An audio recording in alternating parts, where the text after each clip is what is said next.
Hello and welcome to Indo World Cup Daily. Well, it started out so well, didn't it, with that historic Katie McCabe goal, but Ireland ultimately fell to a 2-1 defeat to Canada in Perth to end their chances of qualifying for the last 16 of the World Cup.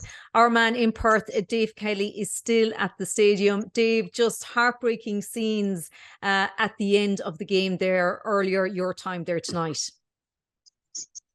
Yeah, an empty stadium now, and an empty feeling as well for the majority of the 17,000 or so crowd here who were either expats or supporters travelling from Ireland, seeing their team's World Cup hopes end really extinguished on a night of high promise and no little amount of daring too.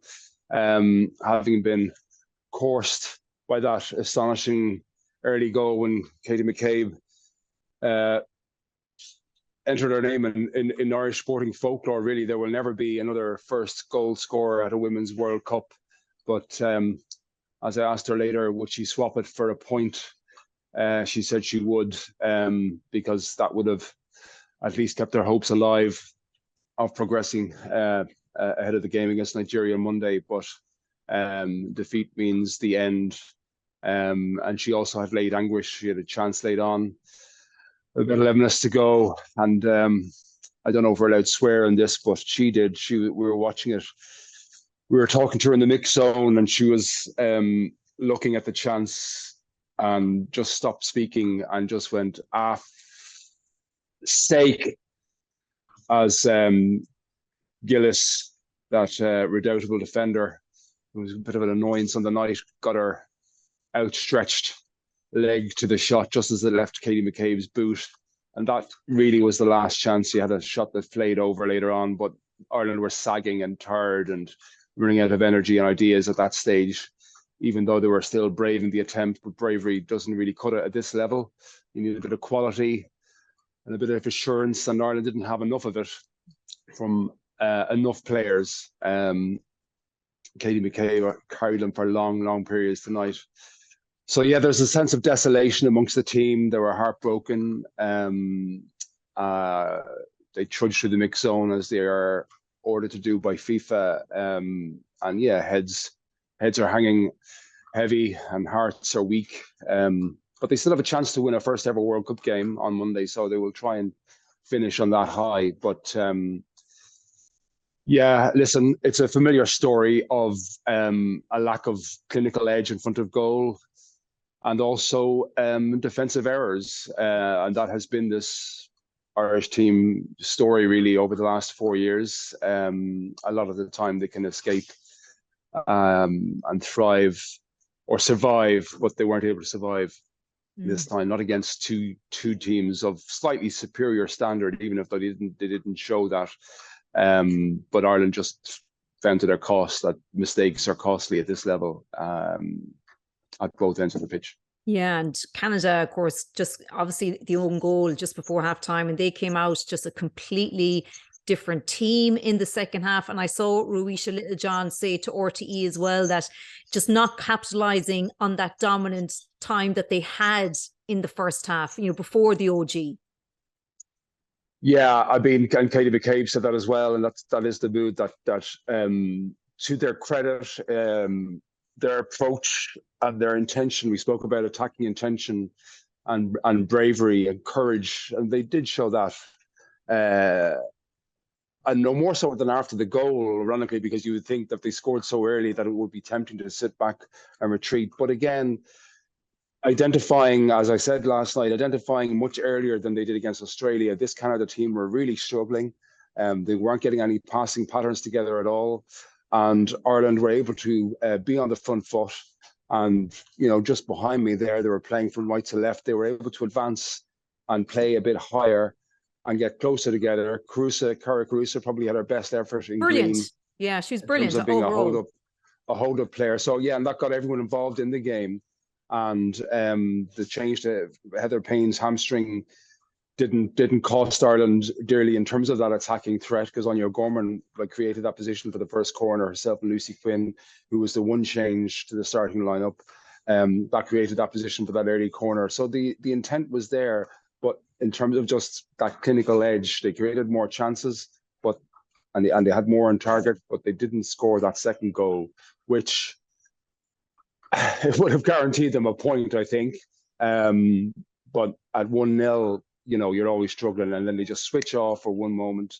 Vera Pauw didn't directly name her, but the blame was laid at Niamh Fahey's door for not cutting out the cross. And again, like Australia, the penalty, it was kind of a nothing cross really, but it was turned into something by a bit of defensive laxity and Connolly trying to clear. I think it just kind of skidded under her boots. It didn't seem like an obvious own goal, but it was just a calamity, a defensive calamity at the worst possible moment, 25 minutes before the official elapsing of injury time at the end of the first half, when Ireland were just about to go to the sheds, with a 1-0 lead that they had deserved and they were going to build on. And then Bev Friesman just reminds her team they're Olympic champions, and she brings 434 caps off the bench. Ireland bring on Abby Larkin, and within the brief time you're hoping that's an attacking gambit that's going to work, they're 2-1 down, and Larkin is getting squashed in midfield. Canada are much more composed in defence off the ball, and they're much more purposeful on the ball, and they just play like a different team and pin Ireland back until the cavalry arrived just after the hour mark. And but even then there wasn't enough consistent conviction about the effort really. It was still McCabe when she was moved up to allow as Atkinson came on, pushed McCabe up, and McCabe was left and right. But around her, Denise O'Sullivan was fitting in and out of things. Sinead Farley had disappeared. Lily Ag came on, didn't offer any quality at all. Marisa Shiva was ostensibly there as a kind of energetic defensive outlet, but her balls were poor in attacking spheres, and Amber Barrett didn't get an opportunity. And Abby Larkin, as I say, was kind of crowded out of the game. So there was no conviction or convincing sustenance to the Irish attack.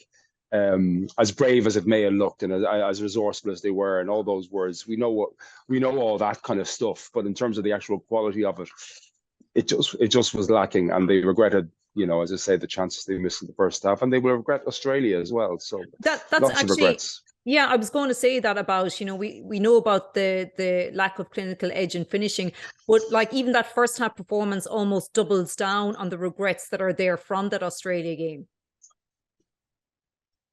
Well, yes, indeed, because I didn't see a huge pile of difference between the Australian team and the Canadian team this evening in terms of quality, especially in that first half. I thought both of them were poor. So it kind of begs the question, why didn't Ireland, as they did tonight, show more intent from the start against Australia, or at least when they discovered, and again, relatively early on, you can sense these things in the stadium, that this wasn't the Australian force, speedy force and pacey force that we had expected, having seen them against France. And they didn't do that until it was too late. And tonight they showed that, with that intent. Okay, the goal was a bit of a set piece, not from pattern play, but I mean the pattern play did create the corner, and then they built upon that goal and dominated the first half in my humble opinion, just in terms of Canada had more completed passes, etc., and all this nonsense that nerds love. But in terms of the mood of a game, I thought Ireland were dominant in that first half. But again, they didn't get the second goal, and they put themselves in good positions twice, and they will regret that they didn't maximize either of them. Yeah, of course. And going back to, I was surprised, McCabe threatened a few times with those in-swinging corners, didn't she, against Australia?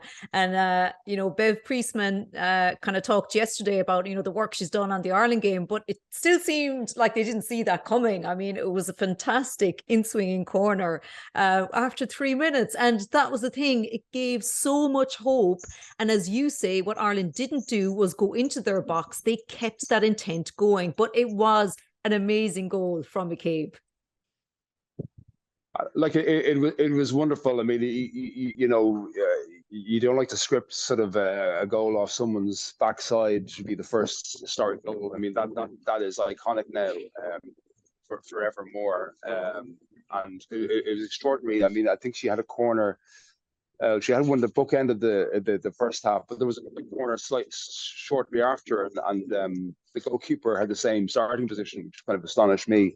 But she was never able to replicate that, and it is quite impossible sometimes, I suppose, for lightning to strike twice. But yeah, it was an extraordinary goal, and it kind of just supercharged her performance, and it supercharged the team's performance. But yeah, they'll harbour a lot of regrets, as they head to Nigeria, because it's over. The competitive story is over, if not their World Cup, but the actual and their survival in it it's done. Yeah. One of the criticisms leveled at Vera Pauw towards the start of her reign was how slow she used to be in making substitutions, not making enough substitutions. She almost went to the other end of that spectrum tonight, obviously bringing Lucy Quinn off after the first half, bringing on Abby Larkin. She used all her quote. What did you make of her substitutions, Dave? Yeah, Were they the right calls? Without having seen the game again, but again, my sense of it would have been that I would have kind of kept Lucy Quinn on in terms of I just think she's slightly more composure, even though the manager said she doesn't know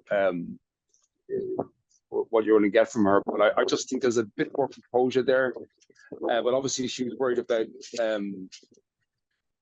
I don't know, just she was worried about trying to pin back the Canadians. I mean, the irony was that Larkin was brought on too early. Obviously, I mean, you either make that decision to start her, which she didn't. She started with Lucy Quinn, which was actually understandable, and I wouldn't have started Abby Larkin. But I didn't get it straight from the start of the second half. That threw me a little bit, so I didn't get the full reasoning behind that. Yeah, the late salvo, I mean, there is a lack of quality, and you can argue. I know it's a decent argument to make that would have been preferable to have Jamie Finn and Leanne Kiernan as options to come on. They're not here, but the wisdom of leaving them at home. That might come into play now because like Amber Barrett didn't really get a sniff. The quality was poor. Lily Agg, who really hasn't played football for quite a few months now, she didn't offer anything when she came on. And as I say, Marissa Shiva was quite fitful on and off the ball. So there's a lack of quality there, but also when there is a lack of quality and a lack of depth, you have to kind of maybe question a couple of people who were left behind and who could have offered a little bit more. Yeah, but Dave, do we even need the benefit of hindsight to kind of question that? I mean, obviously it is easier to say now, but there were kind of concerns about that at the time, that the players that were left at home. So, how is Pauw's overall squad kind of being justified? Like, do you feel that she will have regrets over some of those selection decisions? Oh yeah, well, I mean, they were alluded to at the time, especially the absence of Kiernan and Jamie Finn, and I mean, it's another startling kind of trend or statistic. And I saw Mary Curtin talking about it at the weekend. Throw-ins, and we had the ultimate indignity just behind me here of Marissa Shiva affecting a foul throw, and Megan Campbell is not the squad. And it's almost like they didn't know what to do on set pieces when she wasn't there. It just seemed I didn't notice it as much in the first game, but when you hear something being said by someone so experienced as Marie, you kind of look at it tonight, and it just seemed very obvious as the rain continues to pelt down. Now it's flowing into the stand, so thankfully it wasn't the first half where we'd all got electrocuted. There's also to be made about the upset in terms of the Heather Payne hamstring, which kind of appeared out of nowhere. Player who's going to turn professional very soon with a hamstring injury seems well, again, in hindsight, but even I was talking to a couple of people who, like yourself, are more athletic than I, and they thought it was unusual, because I thought it was a thigh injury, and I thought that's why they were going to take the risk. But she broke down the warm up, was visibly upset, and for a manager who didn't bring players because they weren't going to be fit for the starting date, but they could be fit now, that seemed a bit kind of errant, I would have thought. So yeah, there's a few inconsistencies there. The late switch to 4-2-4, yeah, Louise going up front, it can seem, yeah, you're going for things as well, but there's an element of kind of trying to throw everything at the problem without kind of maybe coming up with a clever, sharp, defined plan. We let you go, Dave, because it is late in life there. Before you go, obviously they play Nigeria on Monday in their final group game in Brisbane. As you said there, they can still try and get a first world win in the World Cup, even though they are out of the running for the last 16 when they play against Nigeria. But will it be hard? I mean, tonight will be so heartbreaking for them. What will it be like, to, I suppose, build them up for that game? Yeah, I mean, they have the carrot of trying to win a World Cup game, so they want to win a World Cup game. And, you'd like to see maybe just trying to apply the same principles that they applied tonight, try and just go for it early on, and just, again, even though they're out of the tournament, to not leave it wondering what might have been, to try and get something out of it, to build, and that, the hope would be that there will be more major tournaments like this, that this is not the end of a journey, but the start of one. And the Nations Cup, obviously, in the autumn, but they should be qualifying for the next European Championships, as they should have qualified for the last one. So I think that would be the motivation, and there'll be a big Irish crowd in Brisbane. I think more people were heading out, even just for that leg of the competition, thinking perhaps there might be a last 16 game in Brisbane, but obviously that's no longer the case. But they will want to finish on a high, because this, as much as this is a low, it's still been, for them and for the sport, an incredible experience, first experience, and their inexperience has obviously cost them. But this is the greatest stage of it all, and they did belong for 200 minutes or more, but that inexperience and that lack of quality, deep quality, throughout the pitch just cost them in the end. And while there are criticisms to be made and accusations to be thrown around, there's no shame in any of that. This is a good sports story that had a sad ending. Yeah, very true. Thanks, Dave, in Perth.